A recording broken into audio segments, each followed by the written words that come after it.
नाज़रीन आदाब, मुनसिफ टीवी में आपका खैर मकदम है। सुनहरा तेलंगाना के साथ मैं हूं आपका मेज़बान इमरान अली बेग। शुरुआत करते हैं सुर्खियों के साथ। तेलंगाना एंटी नारकोटिक्स ब्यूरो और तेलंगाना साइबर सिक्योरिटी ब्यूरो की गाड़ियों को चीफ मिनिस्टर ने दिखाई हरी झंडी। फिल्मों के जरिए साइबर क्राइम और मनशियात की मुखालफत पर दिया जोर।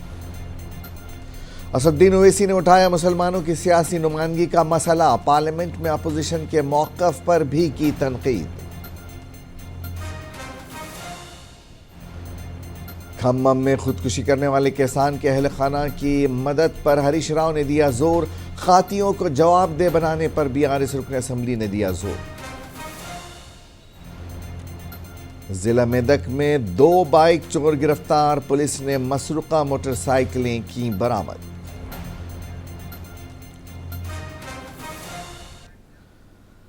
सदर मजलिस ने आज पार्लियामेंट में अपोजिशन के मौक़िफ़ की भी नफ़ी की। असदुद्दीन ओवैसी ने कहा कि पीएम नरेंद्र मोदी को जो मैंडेट मिला है वो मुसलमानों के ख़िलाफ़ नफ़रत हिंदुत्व की वजह से मिला है।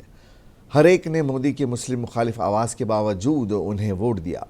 असदुद्दीन ओवैसी के मुताबिक वो अपोजिशन पार्टियों को ये बताना चाहते हैं कि बीजेपी की सीट कम होना उनकी अखलाक़ी फ़तेह नहीं है, बल्कि ये अक्सरियत की जीत है। हर किसी को सोचना चाहिए और ख़ुद पर गौर करना चाहिए कि आखिर क्यों ओबीसी और ऊंची ज़ातों को मुनासिब नुमाइंदगी मिल रही है, लेकिन मुसलमान क्यों महरूम रखे जा रहे हैं।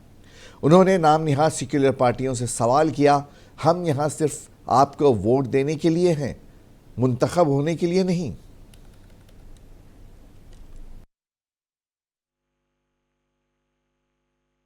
जो नरेंद्र मोदी को मैंडेट मिला है वो सिर्फ और सिर्फ मुसलमानों की नफरत पर हिंदुत्व की वजह से मिला है। I would like to say it is not Modi's in dock, but every single person voted him despite his anti Muslim voice. And I would like to tell the opposition parties, this is not a moral victory for you, this is a victory of majoritarianism. Everyone should contemplate and do introspection. Why is it that the OBCs and the upper caste are getting their due representation? Why are the Muslims not getting? Are we here only to vote for you and not to get elected? If that is the case, please tell us that we are only here to vote for you. Sir, आज भारत के आधे नौजवान बेरोजगार हैं और रोजगार की तालाश, बेरोजगारी का आलम यह है सर कि मोदी सरकार के 5 साल में 75 लाख एस्पिरेंट्स की जिंदगी बर्बाद हो गई। 6 पेपर लीक हुआ। नौजवानों के लिए कि तुम इजराइल में जाकर काम करो, उनको कैनन फॉडर बना रही है ताकि फलस्तीनियों की जायदादों को हड़प कर सके। ये भी कंक्लूड कर। अरे सर मेरा टाइम है। कहाँ टाइम है सर? आप ये टाइम ले लिए मेरा। सर मैं 2 मिनट दीजिए। ये विश्वगुरु की पॉलिसी है। इजराइल को 27 टन हथियार जा रहा है। 9 मिलियन भारत के लोग गल्फ में काम करते हैं। क्या असर पड़ेगा? 47,000 इजरायली फलस्तीनी मार चुके हैं। क्या है हमारी पॉलिसी सर? क्यों हथियार दे रहे हैं सर? नस्लकशी हो रही है। सदर जमहूरिया के खुतबे में राष्ट्रपति के सर मैं उसी पे बोल रहा हूं सर, उसमें लिखा हुआ है फॉरेन पॉलिसी के ऊपर। आप पैराग्राफ नंबर 25 देख लीजिए। सदर जमहूरिया में सैचुरेशन अप्रोच है। क्यों नहीं मोदी सरकार माइनॉरिटीज को फ्री स्कॉलरशिप को डिमांड करती है सर? उसको आपने बजट कम कर दिया। सर बनारस का बुनकर 18 महीने से मंडी का शिकार है, सूरत और बेंगलुरु जा रहा है। सर आखिरी बात कंक्लूड कर रहा हूं, आखिरी बात सर, पनून केस में निखिल गुप्ता, मोदी ने कहा था कि हम घर में घुसकर मारा, तो निखिल गुप्ता को किसने ऑर्डर दिया था पनून को मारने का? अगर नहीं दिया तो उसको बचाइए, और अगर दिया नहीं तो फिर उस पर पीएमएलए क्यों नहीं लगाकर सर समाप्त करो, कमेटी बनाई आप। तेलंगाना के वज़ीर आला रेवंत रेड्डी ने आज तेलंगाना एंटी नारकोटिक्स ब्यूरो की नई गाड़ियों को झंडी दिखाकर रवाना किया। तेलंगाना एंटी नारकोटिक्स ब्यूरो को 27 4 व्हीलर्स मिली हैं। मनशियात की रोकथाम के इदारे को 40 2 व्हीलर्स दी गई हैं, जबकि तेलंगाना साइबर सिक्योरिटी ब्यूरो को 14 4 व्हीलर्स मिली हैं और 30 मोटरसाइकिलें दी गई हैं। इस दौरान अपने खिताब में वज़ीर आला ने रेवंत रेड्डी ने फिल्म इंडस्ट्री के लिए पेशगी शर्त रखी है, अगर वो टिकट के दामों में इजाफा करने या शूटिंग की इजाज़त चाहते हैं तो कास्ट को मनशियात के इस्तेमाल और साइबर क्राइम के ख़िलाफ़ एक वीडियो जारी करना होगा और फिल्म शुरू होने से पहले मनशियात के इस्तेमाल और साइबर क्राइम के ख़िलाफ़ 2 वीडियो सिनेमा थिएटरों में दिखाई जाएंगी। उन्होंने हालिया वीडियो के लिए चिरंजीवी का शुक्रिया अदा किया।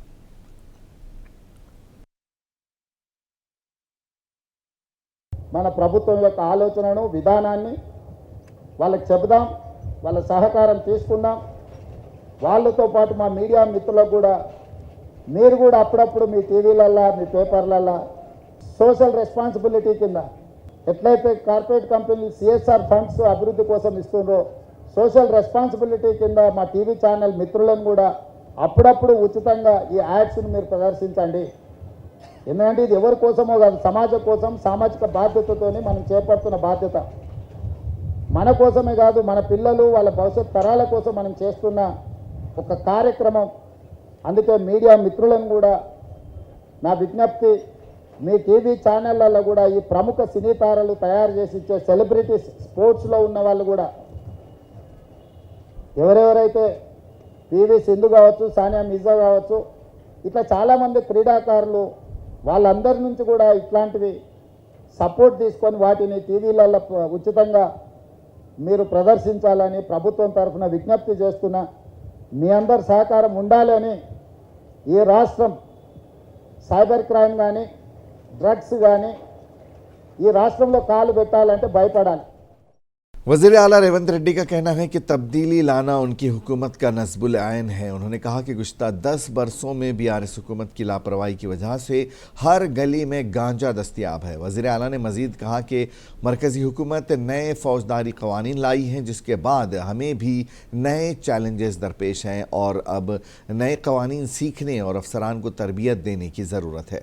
चीफ मिनिस्टर के मुताबिक साइबर क्राइम्स और मनशियात का इस्तेमाल इस्मत दरी और कत्ल से भी बड़े जुर्म बन चुके हैं। उन्होंने कहा कि फ्रेंडली पॉलिसिंग का मतलब मुतासरीन के साथ दोस्ती है, ना कि मुजरिमों के साथ। ఐపీసీ సెక్షన్స్ ప్రకారం రేప్ అండ్ మర్డర్ని సీరియస్ క్రైమ్ కింద చూసేవాళ్ళం మనం. ఆ నేరాలకు ఎక్కువ శిక్షలు ఉండేటివి. ఐపీసీలో చాలా వరకు వాటికి సంబంధించిన వివరాలను పొందుపరిచింది. ఇప్పుడు గవర్నమెంట్ ఆఫ్ ఇండియా ఐపీసీ సెక్షన్స్ను కానీ ఐపీసీని కానీ సమూలమైన మార్పులు తీసుకొచ్చింది. ఇప్పుడు కొత్త సవాళ్ళను ఎదుర్కోబోతున్నాం. భారత ప్రభుత్వం తీసుకొచ్చిన మార్పులను, చట్టాలను, నిబంధనలు వాటన్నిటిని కూడా మన అధికారులకు వివరించడమే కాకుండా ఇందులో కూడా శిక్షణ ఇవ్వాల్సిన అవసరం ఉంది. ఆనాడు రాజ్యాంగం రాసుకున్నప్పుడు తీవ్రమైన నేరానికి మర్డర్స్ని కానీ రేపులను కానీ మేజర్ సమస్యల కింద చూసారు. ఈరోజు సైబర్ క్రైమ్ వాటికంటే పెద్దదిగా మారింది. డ్రగ్స్ మహమ్మారి, హత్య జరిగితే ఒకే వ్యక్తి చచ్చిపోవచ్చు, కానీ డ్రగ్స్ బానిసలు అయితే కుటుంబాలు, వ్యవస్థనే బలహీనతమైపోయి తెలంగాణ అంటే ఉద్యమాలకు వేదిక, పోరాటాలకు స్ఫూర్తి, పౌరుషానికి మారుపేరు. ఈ ప్రాంతంలో ప్రజా సమస్యల మీద, సామాజిక అసమానతల మీద పోరాటాలు చేసిన ప్రాంతం ఇది. దురదృష్టవశాత్తు గత 10 సంవత్సరాల నిర్లక్ష్యం వల్ల ఈరోజు గల్లీ గల్లీలో గంజాయి దొరికే పరిస్థితి. हरीश राव ने खम्मम में एक किसान की खुदकुशी का मसला उजागर किया। बीआरएस एमएलए ने जिम्मेदार अहदेदारों को जवाबदेह बनाने के लिए आला सतह की तहकीकात का मुतालबा किया है। उनका कहना था कि किसान का खेत बर्बाद करने वालों के खिलाफ मुकदमा दर्ज करने की बजाय पुलिस वीडियो बनाने वाले पर मुकदमा दर्ज करने की कोशिश कर रही है। बीआरएस कायद के मुताबिक प्रभाकर की खुदकुशी कांग्रेस की हुक्मरानी का बराह रास्त नतीजा थी, क्योंकि उसे एसआई, तहसीलदार या कलेक्टर से कोई मदद नहीं मिल सकी थी। हरीश राव ने महलूक किसान के लवाकिन को 25 लाख रुपए एक्सग्रेशिया और ख़ानदान के एक फ़र्द को सरकारी नौकरी देने का मुतालबा किया। ప్రభాకర్ ఆత్మహత్య చేసుకోవడం నిజంగా చాలా దురదృష్టకరం. ఆ కన్నీళ్లు పెట్టుకుంటూ ఆయన పెట్టిన వీడియో చూస్తే చూసిన వాళ్ళ కళ్ళలో కూడా నీళ్ళు వస్తూ ఉన్నాయి. అంటే ఇది రాష్ట్రంలో ఎంత విషాదకరమైనటువంటి పరిస్థితులు ఉన్నాయనే దాన్ని ఈ వీడియో, ఆ రైతు ఆత్మహత్య ఇలా మనకు సూచిస్తూ ఉంది. ప్రభాకర్ చనిపోయిన తర్వాత ఆయన తండ్రి గారు పోలీసుల దగ్గరికి వెళ్ళి ప్రభాకర్ చెప్పిన పేర్లతో కంప్లైంట్ ఇస్తే కంప్లైంట్ తీసుకోవడానికి కూడా పోలీసులు నిరాకరిస్తున్నారు. నిన్నటి నుంచి ప్రభాకర్ తండ్రి ఆయన నార్మల్గా సూసైడ్ నోట్లో కానీ చనిపోయే ముందు చెప్పినటువంటిది ఆటోమేటిక్గా దాన్నే మరణ వాంగ్మూలంగా స్వీకరించి కేసులు పెడతాం మనం. అంత స్పష్టంగా వీడియోలో ఉన్న తర్వాత కూడా స్పందించాల్సిన పోలీసులు స్పందించకపోగా మృతుడి యొక్క తండ్రి గారు వెళ్ళి పోలీస్ స్టేషన్లో కంప్లైంట్ ఇస్తే जगत्याल के एमएलए डॉक्टर संजय कुमार का कहना है कि बीआरएस लीडर केटीआर को उन पर तनकीद करने से गुरेज करना चाहिए। कांग्रेस पार्टी में शामिल होने के बाद उन्होंने पहली बार मीडिया से बात की। उन्होंने कहा कि वो कविता की मदद से सियासत में आए थे, लेकिन अब उन्होंने कांग्रेस पार्टी में शमूलियत इख्तियार कर ली है, क्योंकि उनका ख्याल है कि जगत्याल इलाके की तरक्की सिर्फ सीएम रेवंत रेड्डी से ही मुमकिन है। उन्होंने जीवन रेड्डी के साथ मिलकर काम करने की बात कही। జగిత్యాల శాసనసభ్యునిగా రెండవసారి గెలిచిన తర్వాత వివిధ అభివృద్ధి సంక్షేమ కార్యక్రమాల్లో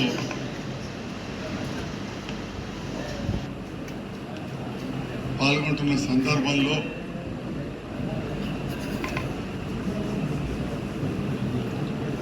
బీఆర్ఎస్ పార్టీ ప్రభుత్వం ప్రతిపక్షంలో ఉండడంతో నేను కూడా అనుభవంతో ప్రతినిత్యం వందలాది మంది ప్రజలు, కార్యకర్తలు, నాయకులు వారి అవసరాలు, ముఖ్యంగా జగిత్యాల ప్రాంత అభివృద్ధి విషయంలో ఎన్నోసార్లు అడగడం జరిగింది। तेलंगाना भवन में बीआरएस एमएलए हरीश राव ने मीडिया से बात की। उन्होंने कहा कि कांग्रेस के 7 महीनों के दौरे हुकूमत में गांव और कस्बों की सूरत हाल ख़राब हो चुकी है। सफाई सुथराई का मेयार काफ़ी गिर चुका है, जिसके नतीजे में बीमारियां फैल रही हैं। लेकिन कांग्रेस हुकूमत ख्वाब गफलत का शिकार है और 1 रुपया भी देही और शहरी इलाकों के लिए जारी नहीं किया गया है। उन्होंने कहा कि बीआरएस के दौरे हुकूमत में रियासत के गाँव मुल्क के लिए एक मिसाल बन चुके थे। ముఖ్యంగా ఈరోజు రాష్ట్రంలో గ్రామాలు, పట్టణాల్లో పారిశుద్ధ్యం అంతా కూడా నిలిచిపోయి మలేరియా, డెంగ్యూ, వైరల్ ఫీవర్స్తో ప్రజలు చాలా బాధపడుతూ ఉన్నారు. గాంధీజీ కలలుగన్న గ్రామ స్వరాజ్యాన్ని తీసుకురావడం కోసం గౌరవనీయులు మాజీ ముఖ్యమంత్రి వర్యులు కేసీఆర్ గారు పల్లె ప్రగతి, పట్టణ ప్రగతి కార్యక్రమాన్ని తెచ్చి పల్లెల్ని అద్దాల్లాగా మార్చారు. పట్టణాల్లో అద్భుతమైనటువంటి అభివృద్ధిని సాధించింది బీఆర్ఎస్ ప్రభుత్వం. గ్రామాల అభివృద్ధి దేశ అభివృద్ధికి మార్గదర్శకమని గ్రామాల్లో పరిశుభ్రత, స్వచ్ఛత లక్ష్యంగా అనేక కార్యక్రమాలను బీఆర్ఎస్ పార్టీ చేపట్టింది. हैदराबाद के नवाही इलाके नारसंगी में कब्रिस्तान पर कब्जे की कोशिश की जा रही है। इस जिम्मे में मजलिस लीडरान रियासती वक्फ बोर्ड से राबिते में हैं। उन्होंने बताया कि कुछ लैंड ग्रैबर्स इसके पीछे हैं। मजलिस के एमएलसी रहमत बेग ने पूरी सूरत हाल का मुआयना करने के बाद फिर एक बार तेलंगाना स्टेट वक्फ बोर्ड के चेयरमैन अजमतुल्लाह हसनी से रुजू किया और तमाम तर तफसीलात से उन्हें आगाह किया। इस पर अजमतुल्लाह हुसैनी ने मजलिस लीडरों के वफ्द को दरकार कार्रवाई करने का यकीन दिलाया और कब्रिस्तान को कब्जे से बचाने का वादा किया। मजलिस के एमएलसी रहमत बेग ने मीडिया को इस सिलसिले में जानकारी दी। आपकी हिदायत के ऊपर मैं और हमारे कारपोरेटर नवाजुद्दीन अहमद साहब और मुर्तज़ा अली साहब और नारसिंगी के जो खबरस्तान के ज़िम्मेदारान हैं और मस्जिद कमेटी के ज़िम्मेदारान हैं, पूरे मिलकर आकर आज वक्फ बोर्ड के चेयरमैन साहब से मुलाकात किए, जो कि 4 दिन से नारसिंगी का जो आउटर रिंग रोड का जो खबरस्तान है, सर्वे नंबर 491 और वक्फ बोर्ड की गज़ीट जो है 491 की, उसके ऊपर जो कि गज़ीट में 2 एकड़ 3 गुंठे ज़मीन है और उसके बाजू कुछ लोग की ज़मीन है। उनकी ज़मीन आउटर रिंग रोड में चले गए बार और वो लोग HMDA से मुआवजा लेने के बावजूद भी खबरस्तान की ज़मीन में आ रहे थे और मजलिस इत्तेहादुल मुस्लिमीन की कामयाब नुमाइंदगी के ऊपर आज नागर कर्नूल ज़िला मरकज़ के टैंक बैंड पर वाक़ तारीख़ी दरगाह हज़रत बाल शहीद के उर्स मुबारक का जश्न मनाया गया। मकामी मुसलमानों ने कल रात यहाँ संदल माली की रसूम अंजाम दी और खुसूसी दुआया मजलिस का अहतमाम किया। इन मजहबी रसूम में नागर कर्नूल के रुकन असम्बली डॉक्टर राजेश रेड्डी ने भी शिरकत की। इस मौके पर उन्होंने मुसलमानों को यकीन दिलाया कि वो उनके मसाइल हल करने के लिए हमेशा आगे रहेंगे।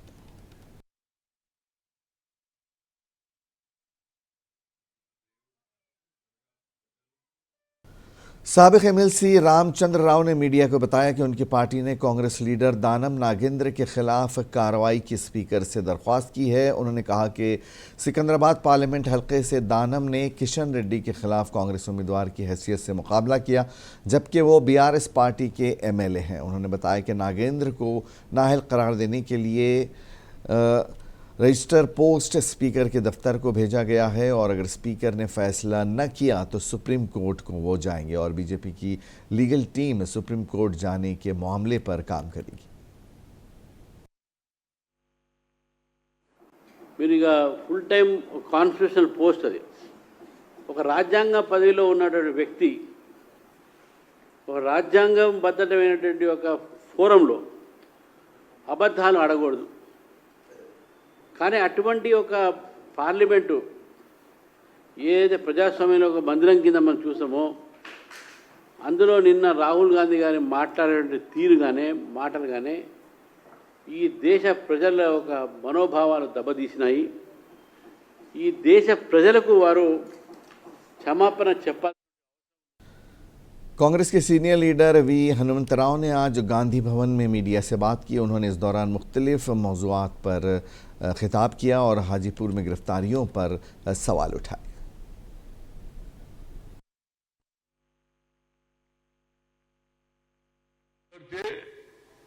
ప్రభుత్వానికి వ్యతిరేకంగా రాస్తే అరెస్ట్ చేయడం, లోపలేయడం, బెయిల్ దొరకకుండా చూడడం అనేది చాలా కొన్ని అయితే బ్రిటిష్ లా కంటే ఎక్కువగా దుర్మార్గంగా పెట్టిండ్రు అయిపోయింది. అయితే నిన్న శ్రీనివాస్ గుప్తా గారు డిఐజీ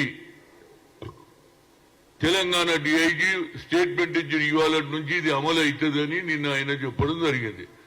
నేను ఒకటి అడుగుతున్నా, హాజీపూర్ లో తీవ్రమైనటువంటి సంఘటన జరిగింది. బిలో ఏజ్లు ఉన్నటువంటి పిల్లలను స్కూల్కు వద్దు. आज हैदराबाद में भारतीय जनता युवा मोर्चा और बजरंग दल के अलावा वीएचपी से जुड़े लोगों ने इंडिया अलायंस लूप के खिलाफ एहतजाज किया। राहुल गांधी के पार्लियामेंट में बयान की जमकर मुखालफत करने के लिए ये मुजाहरा मुनज़्ज़म किया गया था। मौज़म जाहे मार्केट के करीब मुजाहरे में राहुल के खिलाफ खूब नारेबाजी की गई और कांग्रेस लीडर का अलामती पुतला फूंका गया। हंगामे को देखते हुए एबिट्स पुलिस ने इन मुजाहिरीन को हिरासत में ले लिया।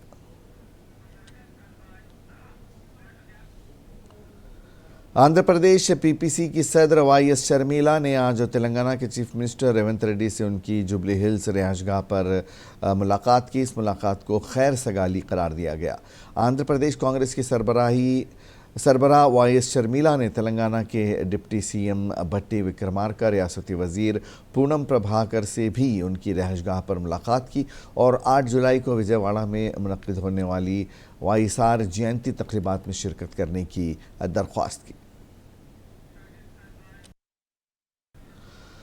बीआरएस एमएलए गोडियम महिपाल रेड्डी आज ईडी के सामने पेश हुए। मुबैना गैर कानूनी कानकनी के सिलसिले में उनके खिलाफ दर्ज मनी लॉन्ड्रिंग केस के सिलसिले में वो आज इन्फोर्समेंट डायरेक्टरेट के सामने हाजिर हुए। याद रहे कि ईडी की छापामारी के दौरान महिपाल रेड्डी और उनके भाई मधुसूदन रेड्डी के ठिकानों से 300 करोड़ रुपए की गैर कानूनी कानकनी का मामला सामने लाया गया था। ईडी के अहदेदारों ने महिपाल रेड्डी के घर की 2 दिन तक तलाशी ली थी।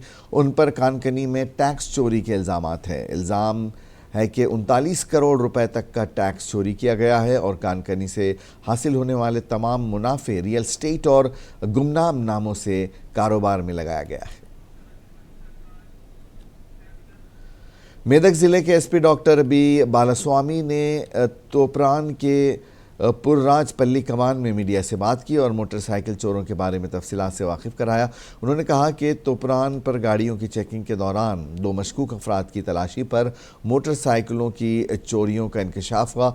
चोरों ने इकबाल जुर्म करके बताया है कि उन्होंने मेदक ज़िले के तोपरान, मनोहराबाद और सिद्दीपेट ज़िले के कोकोनूरपल्ली, मल्लुगु और गजवेल पुलिस स्टेशन हदूद में बाइक्स चोरी की हैं। कल 12 बाइक चोरी की गई थी। ये मोटरसाइकिलें आज कब्ज़े में लेकर मुजरिमों को जुडिशल रिमांड में भेज दिया गया है। ज़िला एसपी ने सारिकों का सुराग लगाने और छानबीन करने वाले पुलिस एहलकारों और अफसरों को मुबारकबाद पेश की है।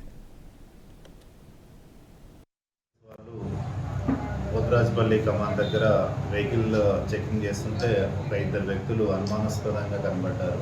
సో అనుమానాస్పదంతో వాళ్ళిద్దరిని పట్టుకొని విచారించగా వాళ్ళు బైక్ దొంగతనాలు చేస్తున్నారని ఒప్పుకున్నారు. సో వాళ్ళ ఒప్పుకోలను బట్టి మనము వాళ్ళ దగ్గర నుంచి దాదాపు 12 బైక్లను కూడా రికవరీ చేయడం జరిగింది.